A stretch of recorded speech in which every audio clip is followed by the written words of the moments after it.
What's the first rule about opening a restaurant? Location, location, location. All about location. Do not put your restaurant downwind of a sewage treatment facility. Do not put your restaurant next to a Weight Watchers facility. Do not put your restaurant next to the end or the finish line of a marathon. These are not places people are excited to eat. This is not where hungry people congregate. It makes sense to kind of put your business someplace else, to go where the hungry people are. Okay, why am I talking about restaurants? This is a conversation for talent acquisition leaders. And to be fair, we think in this model. We think about, where are the job seekers? We're not building a restaurant where we're looking for hungry people. We're offering jobs. We're trying to grow our companies. And so we say, where are the job seekers? And the answer is really simple. It's really obvious. Job boards. But what if this is the wrong metaphor to adopt? That it's not about where do you put a restaurant, location, location, location, but that we should be thinking about our jobs and who is seeing our jobs and how we're distributing our jobs in a very different way. To be perfectly blunt, most of TA has been built and optimized around the job board model. What we expect, what we think a job should look like, the resumes we get in, the process, the timing, the costs it takes to get enough people in our ATS to kind of say, okay, we've got the role, we've got enough people in here, we should probably be able to find someone. That's all driven by job boards. And perhaps that's an outdated model. What if that's what's holding us back from hiring the kind of people who are going to transform our companies? Because let's be fair, that's your job, is to grow and transform companies. If that's what's holding us back, let's figure out how to make that transition. I'm James Ellis, and I'm an employer brander, and I've teamed up with SmartRecruiters because we're putting together this video series on the 4 transformations of talent acquisition in the modern age. Call it AI if you want. That's a piece of it, to be sure, but it's not only AI. This is a bigger conversation than just that. And this is the first video where we talk about the transformation you need to be making from job board thinking to pipeline thinking. Let's just go ahead and admit something we all know and we all think and we all feel, but don't very often say. We don't want job boards. We've never asked for job boards. We don't like job boards. They're not a thing we're thrilled to embrace. They're a necessary evil that we have simply grown accustomed to because, well, there wasn't anything better. I mean, look, I'm old enough. Don't let the baby face fool you. I am old enough to remember Sunday morning on the classified ads. That was job search heaven. You go open up the paper and you look to see who is hiring. You look for those tiny little black sections that talked about here's where to send your resume. And because it was complicated, because it was hard, because those resumes were printed on very nice paper and I didn't have a printer at home, I had to take it to a professional printer. I had to mail that stuff off. It cost me money to put my jobs out there, effectively saying it cost me money to apply. So I was very judicious about where I sent those resumes. That's not how it is anymore, is it? You push jobs out and applicants push as many applications as forward as possible. How's it working for you? But the model has always been the same, whether it was classifieds or job boards. We've always focused on the people actively looking for a job. The people who have raised their hand and said, I need to have change. I'm sick of this job, or I need a new job. I want to talk to someone about a new job. Now, there's a time in which job boards made, and it kind of pains me some days to admit this, but it made a lot of sense. It was an amazingly level playing field. It was a place where, regardless of who you were and who your company was, you could compete with anybody. Whatever your particular 8,000-pound gorilla was, they couldn't make a prettier page than you because all the pages were kind of ugly and all the pages were kind of wonky and all the pages were just a series of bullets and blank words, simple words without any decoration. It was a very level playing field. Of course, it didn't stay that way. What's the song? Money changes everything? Yeah. Once money showed up in the job boards, it no longer was that flattened level playing field. It changed.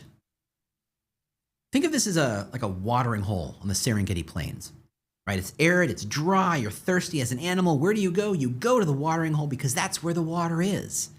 You and every other animal ever, including the ones that want to eat you. It's kind of a complicated spot. It looks like an attractive spot to be. It's where the water is, but it comes with a lot of dangers because it is where everyone is. Right? We all think that we should fish where the fish are, but if everyone else is fishing there too, is there any advantage to being there? And that's the model that says it's a middleman's game. The platforms that we don't control, prices that keep rising every year, sometimes more often than that, we have no control over these things. We just have to pay the price because it's expected we are going to be on these job boards. And when the middleman holds all the cards, we don't win because it becomes the middleman system. It becomes the platform being the driver, not us, not the job seekers. You know how I know? Well, think about all those programmatic systems that scrape old jobs and post them as live jobs. That job you filled last year, it's still live on somebody's programmatic job board. Why? Because it attracted someone, and that's all they want. They want the eyeballs. And so a candidate applies for a job that doesn't exist, and who do they get mad at? Yeah, not the job board, you. You didn't do anything wrong, but the system is designed to not let you have any control over this stuff. Meanwhile, the outputs has really fallen off.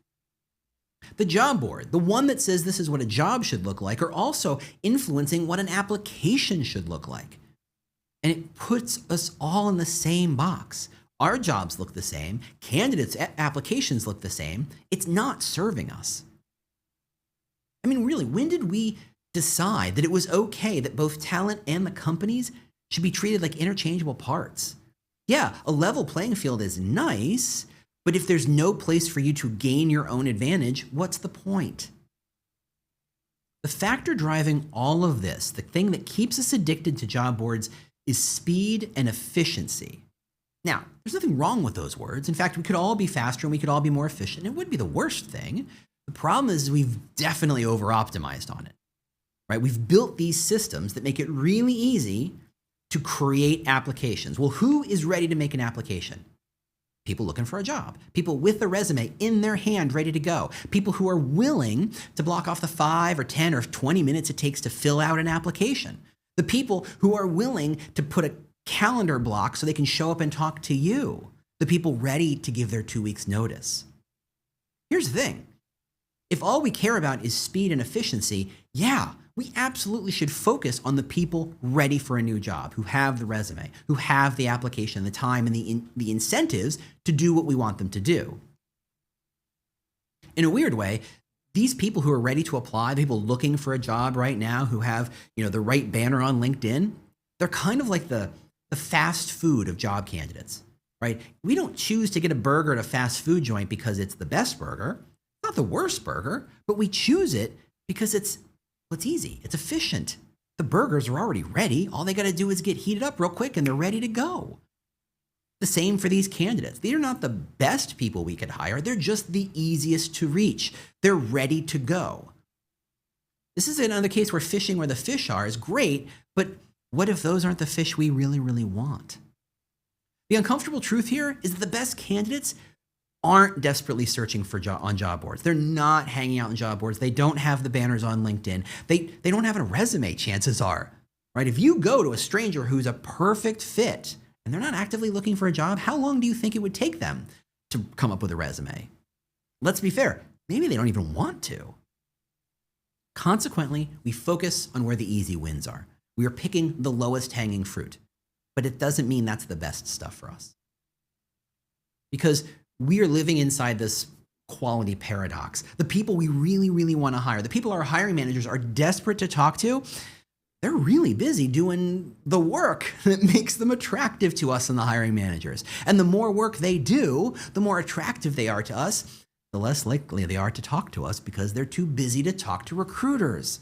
They're not ready to apply. They don't have a resume. They don't have 20 minutes to fill in your ATS. No. So what happens? Well, it becomes a game of timing. We wait for that perfect candidate to decide that they're ready to look for a job. We wait for them to put their resume together. We wait for them to show up on the job board and raise their hand and change their banner. And suddenly, we jump on them. But of course, so does everybody else. Everyone else who've been eyeballing that one candidate going, you're fantastic, I can't wait to talk to you when you're ready. We all jump on them at the same time. Again, we're not creating an advantage for ourselves. And the end result here for us is unfortunate. It's something of a used car salesperson problem, right? So much of what we do is effectively, what's it going to take to get you into this job, right? It's always be closing mentality. It's not about saying, hey, This is what we offer, and this is why we're interesting, and this is why we're a choice worth making. We'd love to learn more about you, and we hope you'd like to learn more about us so that we can find a match. Oh no, everything is about, do you want to apply? Do you want to apply? Do you want to apply? Is that really how we want to find the people who are going to grow our companies? Is that even what those people will respond to? Look, if you're an executive, do you hear from recruiters very often? No, you talk to headhunters. You talk to people you've built relationships with, people you've known for a long time, people who have referred you or referred them to you. It's a very different process than what's it going to take, right? The way the world is changing, most roles that matter to the company should be focused more on that headhunter consultative model, not on how do I get people to apply for a job, because that's not serving us. It's overwhelming us, and as you'll see, it's kind of killing us. And what has all this led us to? This idea of trying to get people to apply no matter what, to always be closing. It's led to a glut of applications. It led to an ATS filled with 200, 300, 500 applications per requisition. Oh, sure, once that might have felt like a nice problem to have, now we are all so burnt out. We know in our hearts we are letting amazing candidates fall through the cracks because how on earth do you look at 500 applications? How on earth can you feel confident that you've read them enough to know, I found the perfect person. I found the diamond in the rough. We found the perfect person who's going to drive value in our company. You can't. That's not possible. The time it takes for one recruiter to go through all those applications, that's their whole day. When are they going to have time to write When are they going to have time to write job postings or do intake meetings or have screening phone calls? There's no possible way. We're drowning in our own sea of applicants. That is not how we win. What we need to do is create the transformation to something better. Now, in this conversation of transforming from job boards to pipelines, what we're really talking about is the transformation between transactional and relational. We are building relationships with people, not to sell them a job, right? We're not selling them used cars. We're not selling them candy bars. We're here to build relationships so that we can find matches with them. We can serve them. We can give them options. We can give them a better sense of confidence in what they're learning. Now, the first rule of building a relationship is that no matter what the internet may try to tell you, it's never instant.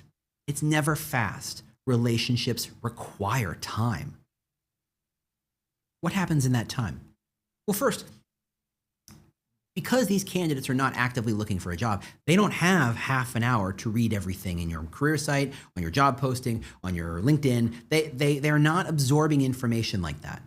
If you put it all in a book and handed it to them and say, will you read this for half an hour? They'll say no. They've got better things to do. No, you build a relationship by trickling information to them over time. You give them something interesting. You give them a hook. You give them something curious. You give them something inspirational. You give them something, heck, even entertaining and informational. You help them become more themselves. You help them see something better, something different, something they couldn't have seen for themselves. And over time, as that information trickles in, they become more curious. They become more interested. They become more engaged with this conversation, which is what it becomes. Not so much a broadcast blast, but a conversation. They might even ask questions. They might even want to learn more about something specific, something you didn't expect, and you may have to respond in kind. Oh my goodness, you're engaging great talent. See, the thing is, great talent needs to see themselves in your company. To them, it's not a job. It is their life. It is their professional career. And they need to see how applying their work, their passion, their dedication, their focus, their energy, their experience to your company, how it serves you, but also how it serves them. They need to envision their own better future. Yes, hiring them is going to help your company grow. Great, but why would they care about that? They need to see how joining you helps them grow. In what way it helps them grow. Is it a monetary growth? Is it a skill set growth? Is it an opportunity growth? Do they see access to more clients or better named clients? Will you provide them with status? Will you let them speak in conferences? Will you let them publish? Will you let them patent information? How does working there serve them as much as it serves you? And I look at what recruiters say, They all seem to start their sentences with the same word. I'm looking for. I'm searching for. I'm excited to have this new role open. I. And that's great for a recruiter, but that's not what candidates care about. Candidates are wonderful people and your recruiters are wonderful and delightful, and I want wonderful things to happen to them, but nobody cares what the recruiter says or what the recruiter thinks, right? It's like worrying about what the salesperson says. It's not really the primary concern when you're buying something. But if you think in terms of building a relationship over time, you trickle that information out, you learn about them, you see what they're responding to, you see what they read, you see what they click on, you could start to learn about that candidate and you start to say, I know what they need to know next. They watch that video. Very few people watch that video. If they watch that video, I know what they need to know next. I can get in their head a little bit. They know what we're about. They have an understanding. I have been serving them by feeding them the content they need to make a decision, a life-changing decision for themselves that they feel confident in, right? This is about moving our world, our thinking from how do we get them to apply into how do we help them see this as their best, if not only option for their own future. And when we make that shift, we realize pushing jobs to job boards and doing, splashy, spammy outreach is not how we make that happen. Spammy outreach, all that job board stuff is all about me, see what I'm doing, see us. Building a relationship, building a pipeline is saying, I want to see you for who you are and what you're about and what you want so that I can serve you. I know, I make it sound fantastical.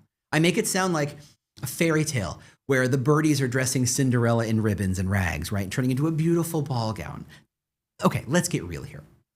The value of feeding information to candidates who are not ready to read your entire career site is this.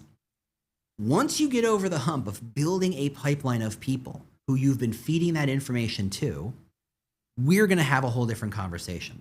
Instead of the hiring manager saying, hey, we need to hire this role, and the recruiter says, okay, give us 3 months and we'll have someone for you, because it's a process. It's a long process. It involves waiting for HR and Comp and Ben and the business to agree on what the role is, what the title is, what the salary is, who it reports to, where they'll work, what the considerations are, and then having the intake meeting, because that never happens quickly, does it? It always takes a week to schedule. And then once you have that meeting, you got to bake it into a job posting and you got to get it approved by 7 different people. And then you put it out to the job board and you wait for people to see it and you wait for people to apply. There's no value at looking at the resumes as they come in, right? There's going to be a bunch, so you wait a little bit for the resumes to show up. And then when you have 20, 50, 100, you start sorting. You start saying, these are interesting, these are not. And it's only then that you start to go to the hiring manager and say, okay, we've got some people to engage with. Now, because this process made the recruiting team wait for so long, it has been a run. Now, because this process puts the recruiting team, the TA team, in a position of hurry up and wait, or wait then sprint, which is more accurately, are you finding the best candidates? No. These are the candidates who are ready to raise their hand, the people who saw the job on the job board and said, sure, I can do that too. Or more accurately, they have a little piece of software that applies to every job that ever was, and you're like, garbage, garbage, garbage, garbage. You're looking for the needle in the haystack, which is not how you want to live. That doesn't sound fun. It doesn't seem like it's going to drive the best outcomes. It doesn't seem like it's going to hire the best people. It's not going to make the hiring manager happy. It's not going to make leadership happy. It's certainly not making your recruiters happy, and it's probably not making most of the hundreds of people who applied who get, blank rejection emails. They're not happy either. This process makes no one happy. It doesn't make the hiring manager happy because they got to wait forever to get the job they need, and frankly, they don't know that they're getting quality candidates. It doesn't make leadership happy because they don't know how long it's going to take. They can't predict until they can put someone in the seat creating value. It doesn't make the recruiters happy because they're exhausted and burnt out. It certainly doesn't make the 299 people who applied who did not get a job, who got a pretty generic rejection email. They're not happy. Maybe it makes the candidate happy, but does it? Because they're walking into a job not 100% certain what this job really is. I know that sounds crazy, but you should talk to candidates on day one and ask them their confidence level. It is very low. They accepted the job, but they're crossing their fingers they didn't get sold a pig in a poke here. They don't have the confidence you want them to have when they start. So let's transform things. Let's talk about what this future state might look like. And it might look like this. Instead of waiting until the business says we have a role and we've dotted all the T's and crossed all the I's, so to speak, instead, you're looped into the conversation way earlier. Maybe it's, hey, we've decided we need to hire a bunch of data scientists or people who are AI forward, or we need to hire a bunch of sales managers, or we're opening up a customer service center in Topeka. Normally, you get rumors of these conversations, and you wonder if those rumors are true, and there's nothing real until HR and Comp and Ben and leadership sign off on the requisition. Now you're looped in on these conversations because they don't have to, HR leadership doesn't have to keep you at arm's length or at bay because they know you're building relationships. And the second you hear, oh, we need to hire AI people, oh, we need to hire sales managers, oh, we're going to go to Topeka, you can get to work. You can start to find the content in your own pools of information. And spoiler, yes, you have those pools of content. They're just sitting there. You just haven't tapped into them. And you start to think, how would I use this content to talk to those different audiences? What would they find interesting? What would cause them to stop what they're doing, stop their scrolling, and read this thing? Because that's really what we're trying to do. We're not trying to get them to apply. We're simply trying to get them to pause and read what we have to say. It's a much lower bar, much lower, which allows us to do some really interesting things. Maybe it's a TikTok video. Maybe it's a short social media video. Maybe it's an article. Maybe it's an infographic. I mean, those still work. They still happen. You can build content, not to say apply now, but simply to say, would you be interested in learning more? And because once they say, yes, I'd be interested in learning more. Oh, that's curious. Or sure. Okay. Yeah. Let's keep this conversation going. You can start to feed them. That long journey of having to feed them content. Sure. It sounds impossible if you start from the requisition, but that's not what we're doing. We're starting from well ahead of the requisition. We're working in parallel. The process to build those requisitions is happening in HR and Comp and Ben and leadership side. Meanwhile, you're building pools of really interesting, qualified, quality candidates before you even have jobs. So that by the time HR and Comp and Ben and leadership finally cross the T's and dot the I's, you don't say, great, I'll see you in 3 months. You say, great, I've got 6 people who would be perfect for this role. I've been speaking to them for the last month and a half. Would you like me to book meetings this week? Look, here's the thing. Leadership really doesn't get TA. They don't understand why they can't predict how long it takes to hire a person. They simply can't. It doesn't make sense to them. They look at sales, and sales can predict how long it takes to make certain amounts of revenue within a certain kind of predictive index. But they look at you and you go, I don't know, it takes as long as it takes. This transformation doesn't just allow you to hire better people, which in and of itself is fantastic. What it does is it makes you look more strategic. It makes you look like you're serving the company, not the requisition. It puts you in a position where you're no longer some resume sorter, but you're a relationship builder serving company outcomes. Which would you rather be in? Now, if we look back on that story, we might notice a few things. And the first of which is that pipeline thinking is not technologically driven, which is what most people think it is. No, it's an approach. It's a way of looking at your problem. It's about saying, I'm not going to invest my time in the sprint that happens once all the T's are crossed. It's about saying, I'm going to build relationships with incredibly smart people that I'm pretty sure will add value to the company.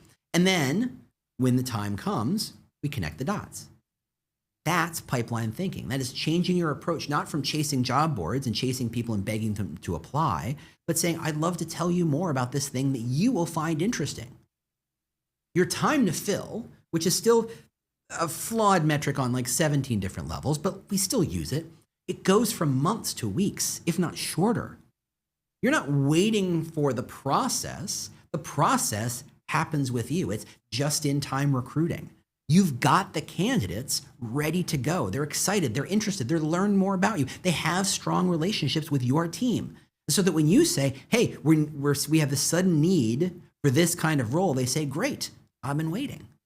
And what this changes may not be obvious. What this changes is that it allows you to focus on finding amazing people, not good people, not qualified people, amazing people.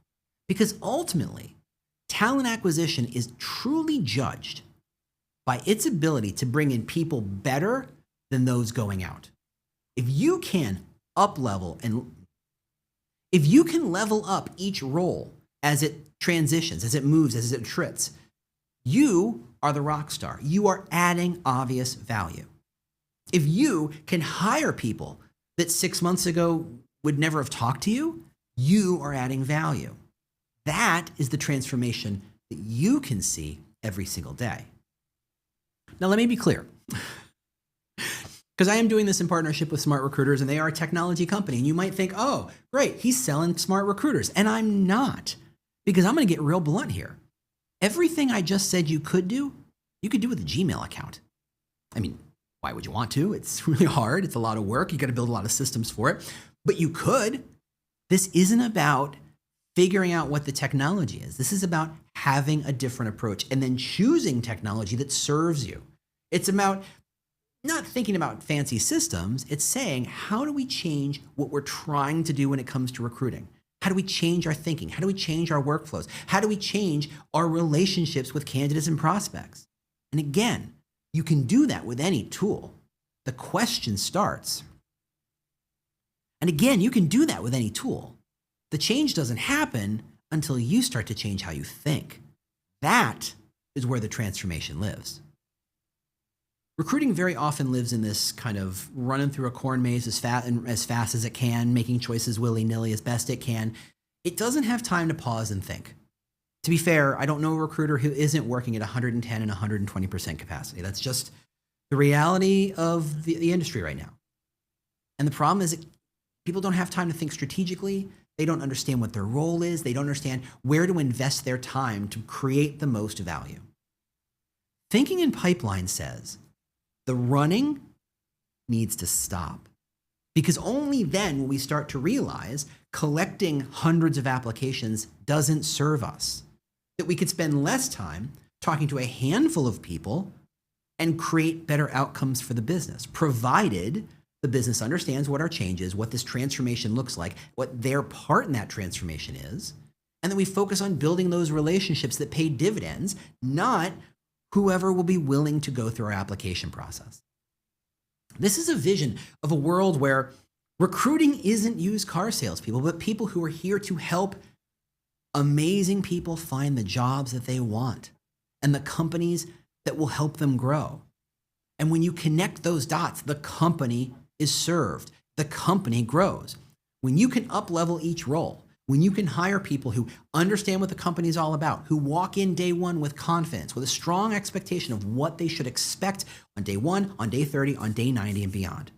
They understand how their role serves the business, how it grows it, and what they can expect for themselves beyond the paycheck, which, by the way, isn't useful anymore because everybody's got a paycheck.